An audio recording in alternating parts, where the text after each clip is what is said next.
The gameplay of Warhammer 3 is an obvious allegory for America and its obesity crisis. You start as one of 437 different races and immediately begin killing everyone that looks even remotely different than you. Why? Because unless you're some kind of clown-shoed idiot, your short and long-term goal is world domination. You can play as the humble humans. They're great if you have a low moral barometer and a sexual attraction to artillery pieces, but maybe you'd rather be an anemic sex criminal instead. The dwarves have you covered, and if all else fails, you can always play as a colony of Twitter users.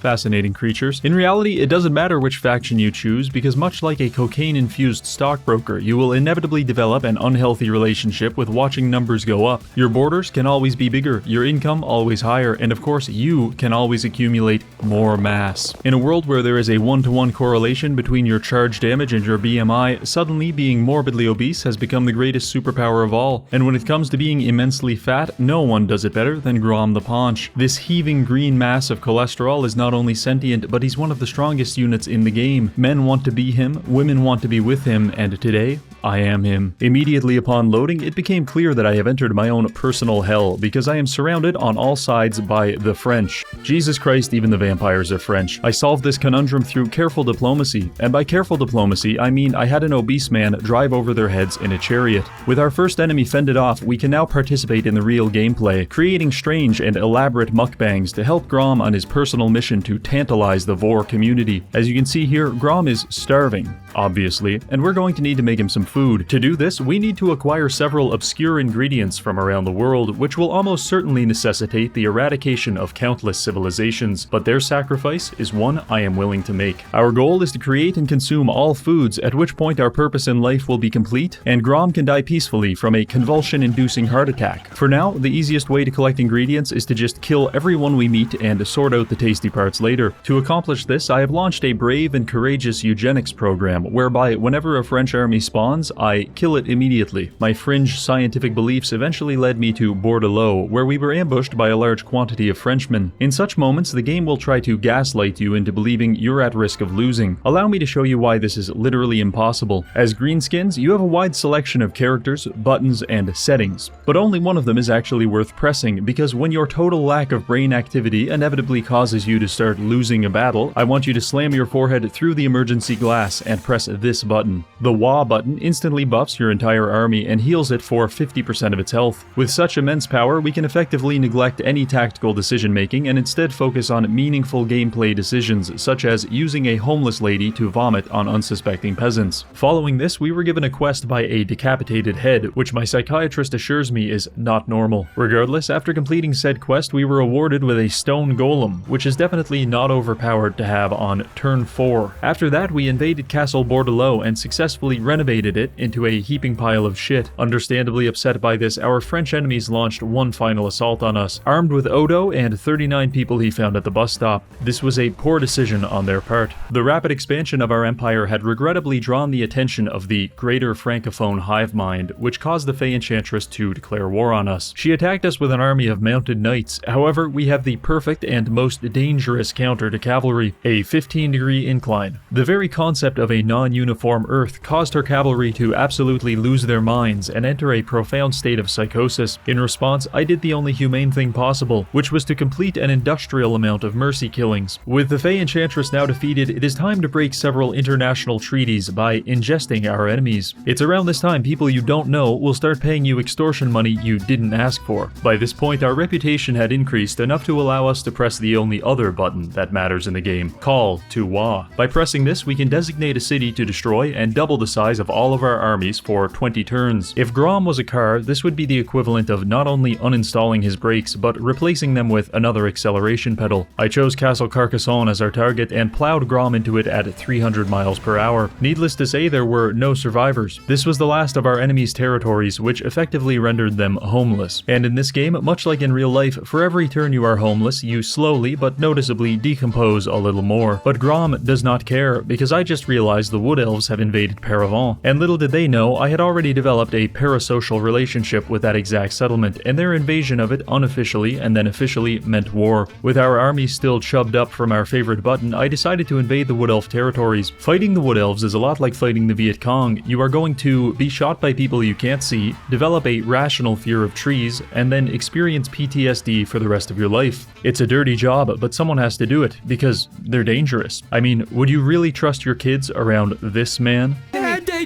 My Goomba was shocking my cock. I didn't think so. We marched right into their capital and began our siege. I deployed my army in no particular order, but still managed to crush the Wood Elves under the weight of 8,000 goblin spearmen. Oh, and we also did this to them. They really didn't like that. I would occupy the settlement, but it's just so goddamn disgusting I decided to leave and never come back. By this point, we collected 8 ingredients. A good start, but we still have a lot of work to do. Fortunately, a food merchant appeared on the map to help us out. There's a couple of ways to interact with the food merchant. For example, we can buy ingredients from her, rob her for money, or cook food for her in exchange for upgrades to our cauldron. I chose the last option. However, the food merchant speaks exclusively in some kind of goblin ebonics, which makes it just about impossible to decipher what the fuck she is actually saying. But we can deal with that later. We have more important things to tend to. A man we don't know explained he wants to kill us, Ikid is still paying us money to leave him alone, and the most French man to have ever lived declared war on us. It's around this time you will realize playing Grom the Paunch is effectively an exercise in resistance. The rest of the world is staging a violent intervention to prevent us from eating ourselves into a diabetic coma, and we must resist. To this effect, I hired a new commander, Gorebirds, and gave him an army. I put Gorebirds in charge of the neighborhood watch, which meant that roughly once every 5 turns he would see Orion and subsequently beat him to death for trying to leave the enchanted forest. This worked very well, and it allowed Grom to plow northward, eventually defeating Luan in a series of battles that could only be described as unethical. By this point, we had effectively converted the French countryside into something vaguely resembling Canada, but there's still one issue.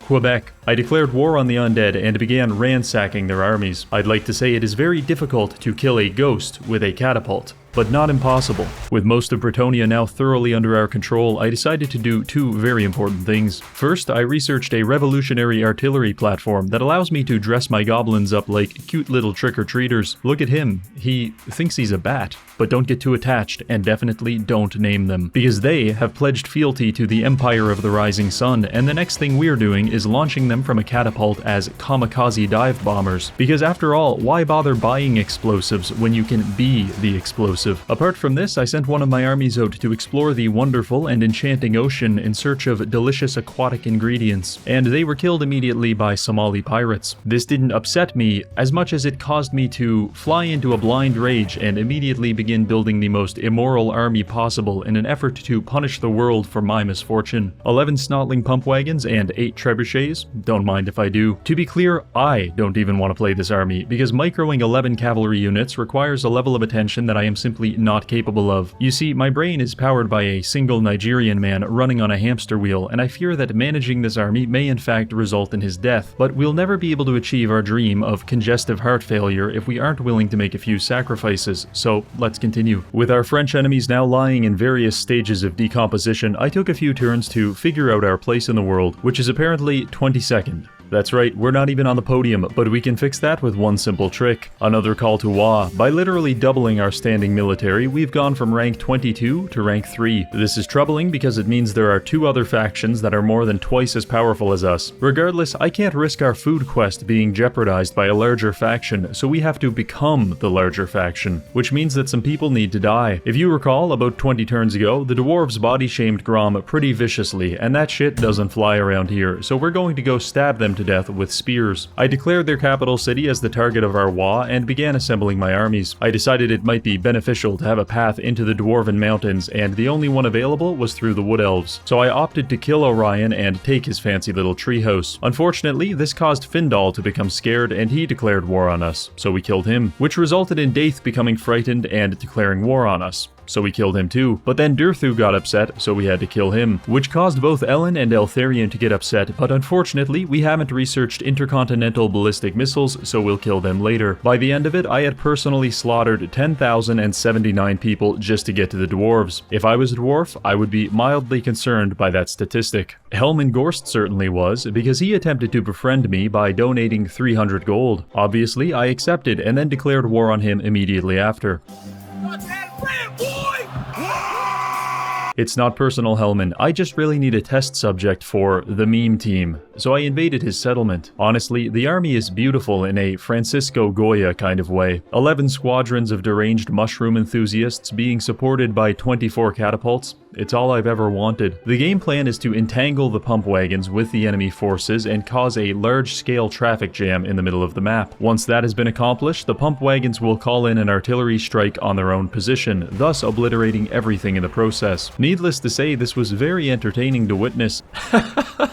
This is such a fucking stupid army. And after 15 minutes of bulldozing zombies and pelting them with mini-fridge-sized rocks, we had managed to kill 1,812 enemies. They had managed to kill 34, seemingly not at all demoralized by losing a battle with a casualty ratio of 53-1. Hellman kept attacking us. You'd think his original defeat would have taught him a lesson, but some people, they have to learn the same lesson over and over and over. Eventually, we managed to send Hellman to the retirement home in the sky when Grom broke every bone in his body by hitting him with a car. That was a fun distraction. Now, back to the dwarves. With direct access to the Dwarven Mountains, I was able to send Gorebirds to Karak Izor and Karak Bufdar to claim them for my food empire. I even managed to find a new ingredient in the process. The main Dwarven army was actually located to the south at Maragliano, where they were busy harassing my Skaven submissive. I sent Gorebirds down there to sort things out. Their army actually looked a little intimidating because they have Apache attack helicopters, but unfortunately for them, we have people who are willing to destroy their helicopters by launching themselves headfirst into the propellers. After a little more careful diplomacy, we managed to defeat the dwarf army. The loss of 90% of their military and 3 of their largest cities caused them to drop from strength rank 15 to rank 103, and we went all the way up to rank 2. Very cool. While this was going on, I stumbled across another food merchant with a substantially less cryptic food request. She wants a pie. I can do that. The only issue is we don't really have any conventional pie ingredients, so we're going to have to push the theoretical boundaries on what exactly it means to be a pie. For example, is a severed foot submerged in a vial of semen a pie?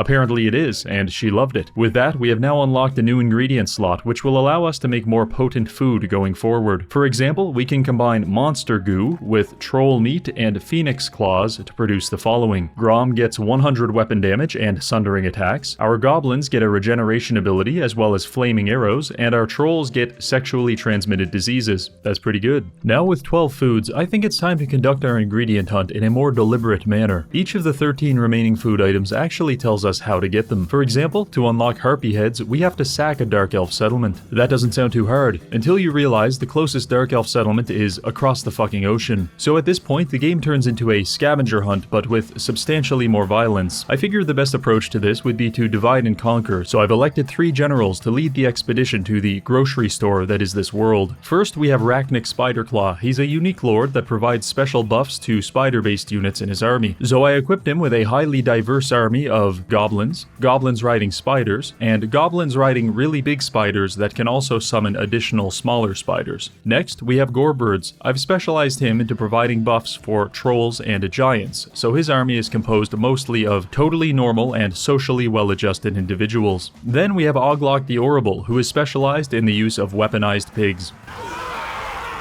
Between these 3 geniuses, I feel very confident in our chances of tracking down the final ingredients. But first, I need to steal 30 seconds of your time to coerce you into developing a caffeine addiction. I've recently struck up a partnership with GamerSups, which is a company that sells delicious energy supplements and 100% socially acceptable receptacles to put them in. In fact, just last week, I went to an ultra-orthodox bar mitzvah with a shaker cup full of titty milk. Everyone there was clearly jealous because they couldn't stop asking me questions such as "Who are you?" and "How did you get in here?" This level of popularity could be yours, if only you are brave enough to wield a waifu cup to your next family gathering. If this interests you, I encourage you to visit the link on screen or in the pinned comment and use code Reggie for 10% off. Thank you, GamerSupps. Now let's get back to the video. While I was recruiting the units for my new army, I decided to start the scavenger hunt with Grom and Gorebirds. The first and easiest ingredient to find was goldfish. All I had to do was sack an Empire settlement. No problem. In fact, the Empire is really struggling this game. Somehow they've become loosely subjugated by Vlad von Karstein, who is strength rank 4. This presented me with a unique dilemma. Our previous wars have been successful, and they awarded me with a big trophy,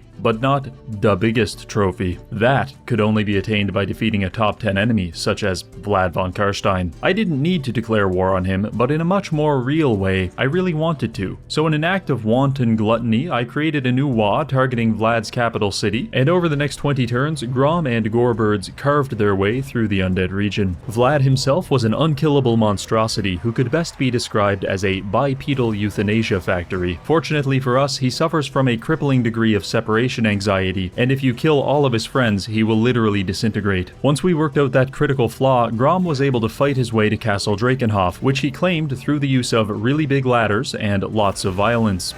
By this point, the war had geographically bisected the undead faction. As you can imagine, this was not good for the economy. In fact, the only units Vlad could afford to recruit were level 1 zombies. That being said, he could afford a lot of level 1 zombies. I know this because the next thing he did was attack me with 5,017 of them. I would spend 20 minutes slowly chopping my way through thousands of undead, only to be greeted by "Enemy reinforcements have arrived," and the sight of thousands more on the horizon. There's something vaguely traumatic about fighting an enemy that, despite being flattened, perforated, and impaled, just keeps on coming. The only good thing about having to kill 5,000 people is that once you're done, apparently you get $17,000. Anyway, with this victory, the vampires were relegated to geopolitical obscurity, and I can now sleep at night because I have the biggest trophy. By this point, my recruiting was complete, so I decided to send Rachnik and Oglok to the far corners of the map to collect a few ingredients. Oglok would go to the jungles of the southeast to find lizard legs, winged leather, and centaur milk. Rachnik, on the other hand, would be exploring the ocean in search of hard-shell crab, pufferfish, and harpy heads. Rachnik sailed successfully across the ocean, eventually arriving in Lustria, where we sacked a pirate settlement to receive hard-shell crab. I attempted to kill Luther Harkon for additional ingredients, but quickly realized that an army of funny green men on spiders was no match for an army of cannons. 5 turns later, Rachnik had been resurrected, and now with a slightly more responsible build, we sailed up the coast to the Dark Elves and absolutely obliterated one of their settlements to gain harpy heads. I thought it would be kind of awkward to try and explain that I burnt their city to the ground for some sandwich meat, so instead, I pretended to be a warmongering maniac. After defeating one of their armies, we also acquired Dragontail. This is objectively the best ingredient if you are not just trying to defeat your enemies, but also psychologically destroy them, because Dragontail makes all of your goblins fire explosive ammunition. Of course, this is perfectly balanced and not at all unfair when you have 12 stacks of archers. Apart from this, we also found the Sword of Cain. Apparently it's an immensely powerful weapon that slowly drives its wielder insane. So obviously, I had to have it. Following this, Rachnik returned to the Maelstrom to exact his revenge upon the pirates. After a little bit of this, and a lot of that, he had his last ingredient: pufferfish. While this was going on, I stumbled upon a hilariously awful dwarf army composed entirely of rock miners. I thought it would be kind of ironic to kill them with rocks, so I did. Say whatever you want about me, but I will literally kill 900 midgets for even the smallest amount of observational humor. But that's beside the point. Let's see how Oglok is doing. You might think Rachnik had it hard being shot to death with cannons at the start of his food quest, but Oglok had it even worse. Within the first 5 turns of him being alive, he was attacked by ogres, contracted the plague, and the hospital he was recovering in was hit by several rocket barrages from ultranationalist humans. This resulted in the immediate death of about half of his army. After recovering, I sent him south to harvest ingredients from the lizard men, which was when this happened. Yeah, that's really not good. The Black Pyramid of Nagash has awakened, spawning 9 late-game armies that are hostile to everything, and especially to Oglok, who just happens to be like 50 feet away. But that's when I realized something. To unlock the milk ingredient, we have to kill a creature with 6 limbs. These Necrosphinx have 6 limbs. That's right, boys. We're gonna milk a Necrosphinx. I don't physically know how, but I do know we'll be needing some help. So I captured a settlement in the region and formed 2 new armies, led by Bladub Spidakilla and Gorf. Okay. We're just gonna call him Gorf. Anyway, the boys ambushed one of the skeleton armies, and after encircling it, we managed to milk the Necrosphinx. That is definitely not a euphemism for group masturbation. This was technically a success, but we had to use 5,500 people to do it, so I was still pretty frightened. I opted to ignore the end of the world, and instead focus on attacking the lizard men. We needed to kill their Stegodon for lizard legs, and their pterodactyls for leather. This would normally be difficult if we didn't have 9 stacks of black orcs, which are the objective best counter to every unit in the game. Following this victory, we now have 23 out of 25 ingredients. All that's left is tentacles and lion meat. For the tentacles, we have to sack a Norscan settlement. Vikings, meet 12 catapults. Wow, they get along so well. For the final ingredient, we just need to defeat an army containing lions. The best I could find was this high elf doom stack, so I drove Grom into it head first.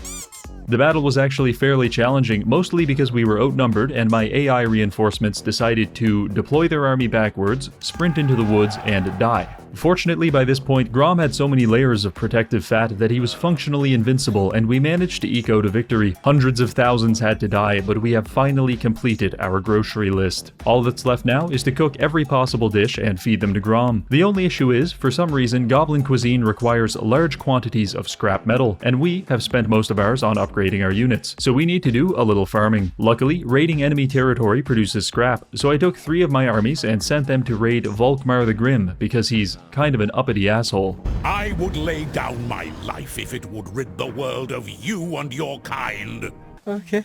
Every single turn, we were stealing 125% of his city's entire GDP, resulting in the kind of economic devastation that is only ever theorized in textbooks. Anyway, I've got my scrap, and I spent the next 8 turns feeding Grom the most bizarre food combinations I could come up with, and by the end of it, he was officially bloated and unstoppable. It's a happy ending for everyone, unless your name is...